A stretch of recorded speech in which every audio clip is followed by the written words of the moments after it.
Kwa miaka ya nyuma, ndio imekuwa miaka ya nyuma enzi hizo imekuwa kwamba wanawake ni watu ambao watakaa nyumbani, watafanya hiki vile vitu ambavyo ni basic vya msingi vinafanywa na wanaume.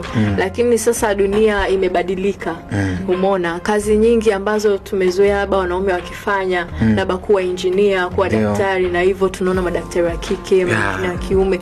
Kwa hiyo tunaona kwamba uwezo upo kwa both genders, kwa wanawake na kwa wanaume.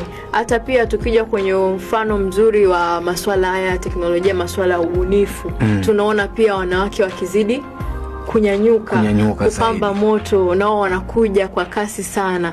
Kwa hiyo tunaona kwamba wanawake wana play a big role, sababu kama vile mwanaume anavyoona changamoto na kuwa na hizi kazi za kila siku, na mwanamke pia anaona.